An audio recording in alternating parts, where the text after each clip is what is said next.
but I still think late June to early July is the highest probability time for gold to bottom seasonally. Then gold tends to rally throughout July, not a big rally, but a few percent. Then August it starts to accelerate. September really accelerates. And so yeah, I'm absolutely looking for gold buying to return and for gold to start moving higher. And I think the single most bullish factor for gold is the fact that we talked about earlier.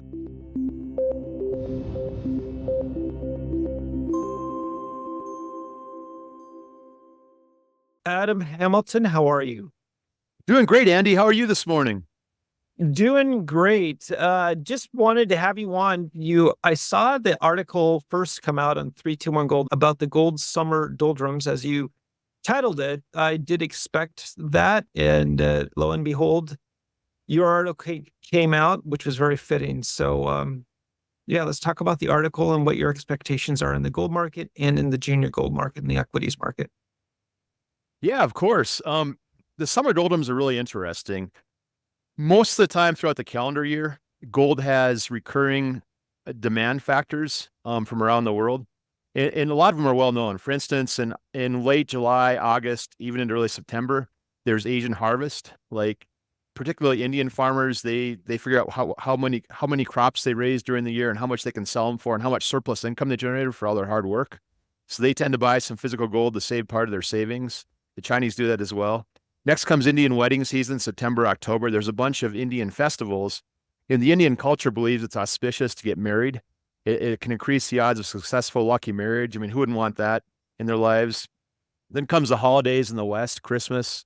Men buy gold jewelry for their wives, for their girlfriends, for their daughters, significant others, whatever. But Christmas, New Year's Eve, I think, Andy, is the biggest engagement season of the year. So there's a lot of engagement rings purchased. So Western gold purchases are big that time of year. Then comes Chinese New Year, like into late January, early February. And then there's spring optimism. People just like spring. The days are getting longer than in the Northern Hemisphere, where most of the people of the world are and most of the world's land masses. So people tend to buy gold, buy stocks. There's strong seasonality in all the markets in spring. But then we get to summer, and there's just no recurring demand spikes. There's no cultural drivers of demand spikes in gold during June, especially June. There's no seasonal drivers. Like no one's buying gold. It's a big vacation season for many people in the Northern Hemisphere. People kind of check out from the markets in June. I'm sure all your listeners have heard the sell in May, go away aphorism for the markets. And the same thing is kind of true in gold. So June has long been the weakest month of the year for gold seasonally. Now it's important to realize that seasonality is kind of like a tailwind or headwind for gold. It's not a primary driver. Primary drivers are fundamentals, technicals, sentiment, but seasonality can definitely add on to those. And so, yeah, June has been the weakest month of the year for gold for the 25 years I've been studying it, Andy. It's really interesting. Yeah. So, what's interesting to me, we've had these great fundamentals, if you would, well, for a long time, but we've had this great run up. And then it looked to me like gold was significantly overbought, even though we were very, very strong, if you would, almost parabolic going into the summer. And then almost right on cue, the June season hits as the seasonality sits, and we get a really good pullback. And we really needed that, technically speaking. So talk about that, just the technicals here and how they really worked with, again, the June season here. Yeah, it was really a fortuitous setup in a lot of ways. Back in April, as you were talking about, gold almost did shoot parabolic. There's ways to measure that. One I like, it's really simple, is take the price of gold and divide it by its 200-day moving average. And when that multiple shows how fast gold is advancing. And you can look at that historically and see like when is gold getting extremely overbought? When is it dangerous? When is there likely to be a sharp sell-off, a pullback, or a correction, or even a bear market? And back in mid-April, Andy, gold got stretched to 18.8% above its 200-day moving average. And that's extreme. My threshold for extremely overbought is 15% above its 200 DMA. The last time gold got 19%-ish above was back in August 2020. That was after the post-pandemic lockdown gold up leg, which is massive. It was like 40% from March to early August. And gold stayed above 19%, more than 90% above its 200 DMA for like 2 weeks then. But then it collapsed into a major sell-off that eventually grew into a big correction, say in the order of 19%. And so gold hadn't been as overbought in April 2024 since August 2020, and it was a big deal. And I was getting really nervous about that. I was writing in my newsletter to our subscribers about that, and it just was a big problem. The thing is, when prices rally too far too fast, it sucks in too many available near-term buyers too soon. And we all have finite capital. We all have so much money we can throw at the markets at any given time. And so when prices go parabolic, when too much greed is generated, it kind of exhausts near-term buying firepower. It sucks all the buying firepower from the future to the present. And at that point, you're going to have a sharp pullback defined as 4%, 10%, or a bigger correction, which is 10% to 20%. And so I was pretty nervous about gold. And I think everybody who's followed the markets for a while was back in mid-April. And there are two ways to work off extreme overboughtness and greed. One is the classic pullback and correction, a sell-off. When prices sell off, greed dissipates, fear gradually rises and takes its place, and that rebalances sentiment. The second way, which takes much longer, but is less painful, is a high consolidation. Rather than fall sharply, gold just drifts sideways. And that's exactly what's happened since mid-April or even early April. Gold has been trending in a trading range between $2,300 to $2,400 an ounce. And it's stayed its consolidated high. And since that's lasted for a few months now, that's gradually worked off overboughtness and greed. It hasn't been replaced by fear because there's been two pullbacks, as you said. One was about 4% and one was about 7%. Gold made a secondary higher record high in mid-May before it pulled back again. But these are fairly minor as far as pullbacks go. Andy, I think entering summer, gold was 12% above its 200 EMA, which is a lot better than 19%. And it got down to like 9% above at the bottom of this latest pullback in early June. And so it's been awesome to have this high consolidation to bleed off this extreme greed and overboughtness. And you're absolutely right. The summer doldrums played in perfectly with this. And actually, I think gold has shown unusual strength this June, Andy, because it was so crazy, extremely overbought heading into the summer doldrums. It would have been totally probable to see a bigger sell-off than normal this June. And also, American stock investors haven't been buying gold yet. You can see that through the holdings of the mighty GLD and IEU gold ETFs. They're the biggest in the world by far. They dominate the global gold ETF space. In this week, the combined holdings of GLD and IEU, they're actually just above a deep 4.5-year secular low that was hit in early March. And so American stock investors have zero interest in gold right now, mainly because of the AI stock bubble led by NVIDIA, of course. NVIDIA is definitely going parabolic, extremely parabolic. So yeah, the summer doldrum is fitting perfectly with this high consolidation. And the fact gold didn't sell off more so far in June is just amazing. I believe that means there has to be more central bank buying and Chinese investor buying, which is what drove that near parabolic breakout, that remarkable breakout surge back in March and April. So yeah, it's really neat how the summer doldrums dovetailed into gold's high consolidation this year. Pretty extraordinary. It is. Talk about the sentiment, if you would. So, meaning, what are I guess, what are you seeing as the psychology? Are people still not interested in it? And when I talk about sentiments, probably Western sentiment here. What are you seeing with that? What's interesting, as a newsletter guy for a quarter century, I have a really unique insight into sentiment via feedback. People write and they talk about the markets. They have questions, they have concerns, they're excited, they're not excited, they're bullish, they're bearish. And so I get a lot of anecdotal feedback. So sentiment was, and also another thing is newsletter sales. When people are excited about gold, selling a gold stock newsletter, my sales just soar. When people aren't excited, they flag, of course, So it's very tied into the market cycles of gold. There's so much of an irony there. I know. You should want to buy a newsletter when stocks are low, and you can buy in really low and cheap, not when things are high after they've already rallied. Yeah, the whole contrarian thing. Yep. I've struggled with that for a quarter century now. I can't figure it out. Trying to get people to buy newsletters at the right time and not get too crazy at the wrong time. But anyway, that's how human psychology works. But yeah, back in early April and mid-April, people were getting pretty excited. Gold stock sentiment never got as excited as gold. The extreme overboughtness kind of threshold for gold stocks over the past 5 years has been the main gold stock ETF, GDX, stretched 35% above its 200 EMA. And the highest GDX got in mid-April or early May was like 25% above, Andy. So gold stocks didn't hit the extremely overbought threshold. But sentiment was definitely getting greedy. People were really excited about gold. There was lots of talk about, really high prices falling. Like gold was around 2,400, say in mid-April. People were talking about 2,700, even 3,000 in the near term. When people have those crazy upside targets, like another 20, 30% above current prices in the near-term future, you just know greed's getting out of control. And greed tracks overboughtness, oversoldness. So the more something extends above its 200-day moving average, the faster and farther it's rallied in a shorter span of time, the more greed that generates. And so, yeah, sales were booming. People were really excited. all day, every day, I have CNBC or Bloomberg on in my office. And, it was amazing how many gold stories they both were running. The more record highs gold makes or any market makes, the more the financial media talks about it and the more bullish that financial media coverage is. So I saw tons of discussions about gold and gold stocks. It's really unusual because normally the mainstream financial networks ignore gold. It's just not something they're excited about. It's too peripheral, too alternative. But that's definitely tapered off in the past few months. Since mid-April, there's just been a gradual decline in newsletter sales and people excited about gold and in the mainstream financial media coverage. And so I really think the high consolidation is doing its necessary work. It's bleeding off the excessive greed. It's not really replacing with fear as much as apathy, is my perception, Andy. People just don't care anymore. The U.S. stock markets are making tons of new records as NVIDIA skyrockets. This week, it eclipsed both Microsoft and Apple as the biggest company in the world, $3.3 trillion market cap. And so people are just excited about the stock market bubble, and they don't care about gold at this point, which is good because we want gold to bleed off that greed to work through that extreme overboughtness, and that's pretty much happened. So we're set up for a nice autumn rally now, which is pretty exciting.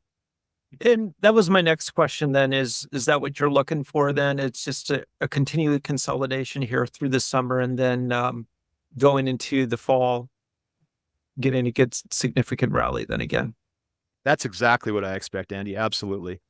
So for most, I look at bull market seasonality for gold because prices behave differently in bull and bear markets. In the past 25 years, gold was in bull markets about 20% of the time. Or I'm sorry, 20 of those years, 80% of the time. In bear markets, about the other 20% of the time, 5 years.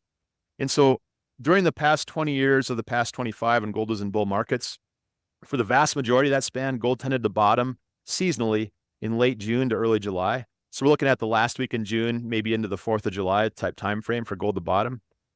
Lately, there's been a couple of big gold rallies in the summer, and that kind of dragged up the seasonal average to be early June for gold's bottom. But I still think late June to early July is the highest probability time for gold to bottom seasonally.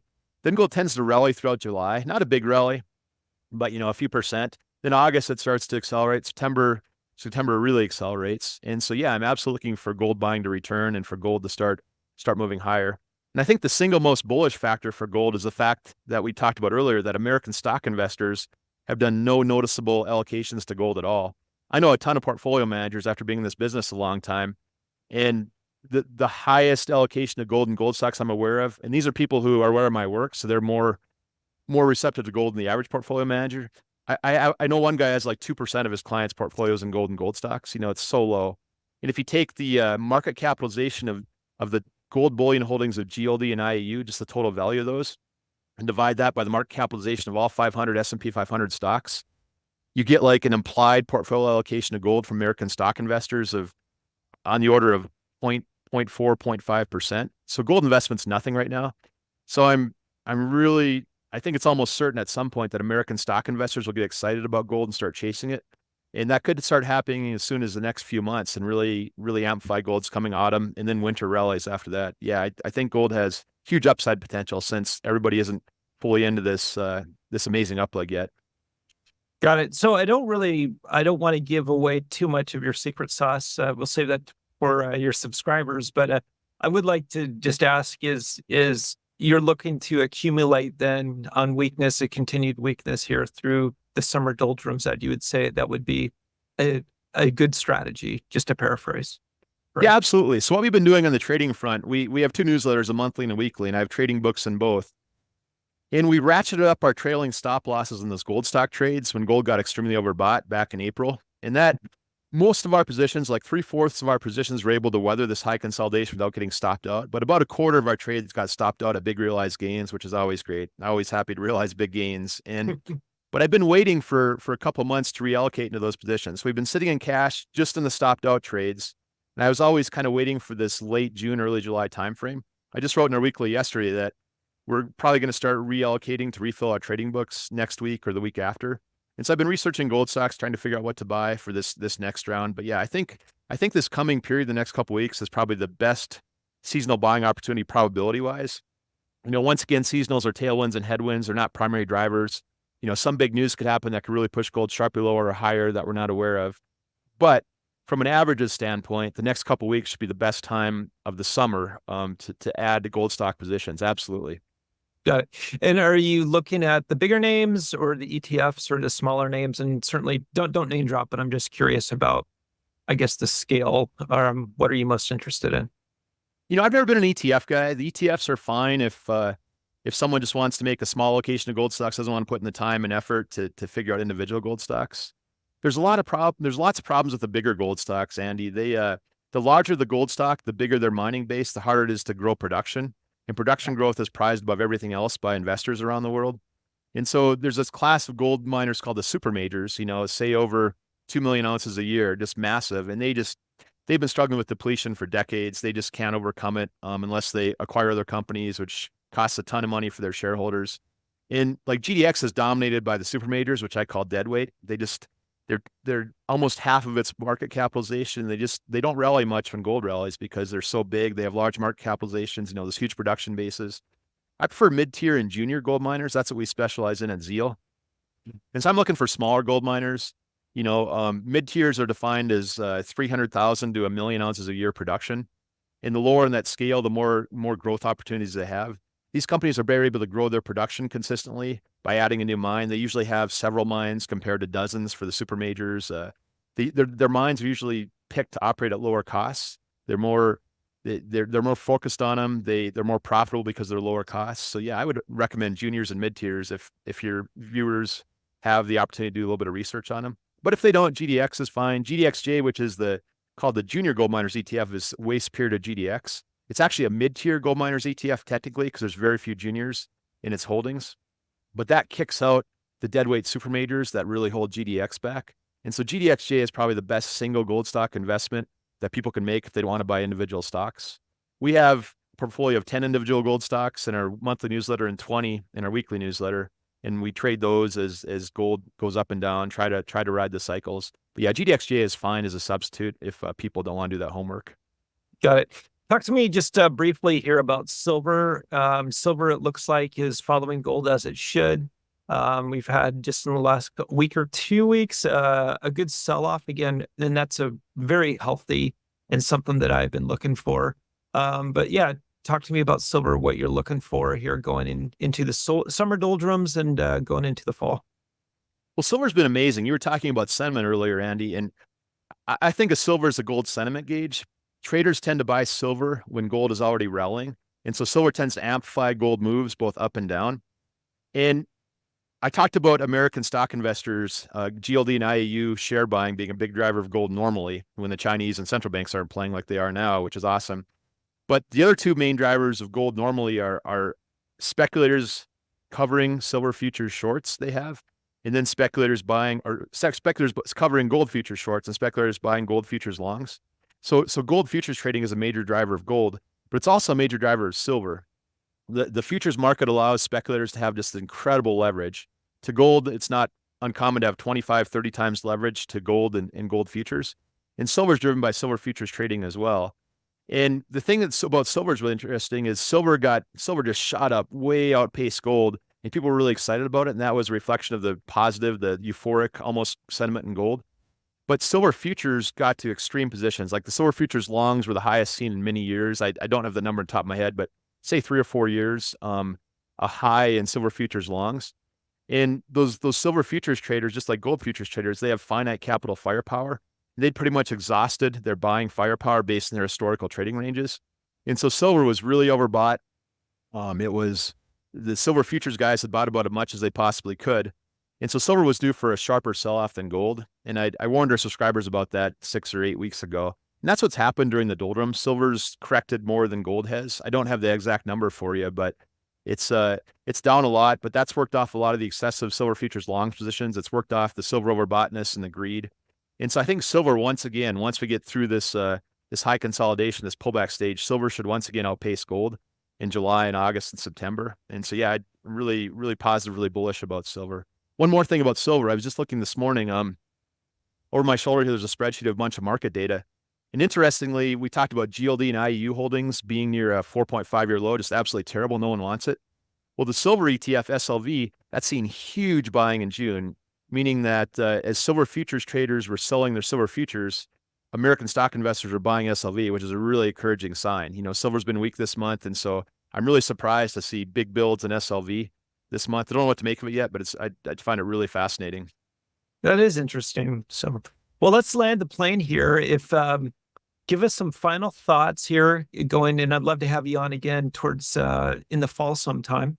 But yeah, give us some final thoughts here, and people that are interested in your work and would like to potentially do business with you, how do they reach you? Yeah, I'd love to get back together with you. I really enjoy our chats, Andy. Thanks for this opportunity. You know, everybody needs portfolio allocations in the gold stocks, in my opinion. It doesn't have to be huge. You know, you don't have to go crazy about it. But if you have stock positions, no allocations in gold stocks, you should consider adding something. You know, buy GLD, the gold ETF, buy GDXJ, that mid-tier gold miners ETF. Just do something, 1% or 2, 5%. Don't get crazy about it. But by establishing an allocation, you diversify your portfolio a little bit. And also you'll start to follow gold stocks. The opportunities here are absolutely immense. This is one of the highest potential, most volatile sectors there is. People can double, triple, quadruple their wealth during big gold upligs in the smaller gold miners. In the next couple of weeks here, late June, early July, are a great time to establish positions. If you want more guidance, we have a couple newsletters, monthly and weekly. Our website is Zeal, Zeal, LLC.com. We publish free weekly web essays. We have email alerts if you want to know when we publish new stuff. Yeah, just swing by. Our newsletters are really inexpensive, about $10 an issue, so everybody can afford them. And yeah, if you're interested in gold, then everybody should be. Everybody should have some allocation. Check us out. Thanks so much, Andy. Thank you, Adam. I will put all of this in the show notes and below in both the YouTube show as well as the podcasts that go out on Apple and Spotify. Again, I am a huge fan. We've talked offline. I've been following you and reading your stuff for nearly 25 years. I don't know exact amount, but it's been over 20 years I've been following. Reading you. It's just a treat for me to chat with you via Zoom. Yeah, it's just a real treat. So thank you. Thank you so much. You bet. Have a great day, and we'll talk again soon.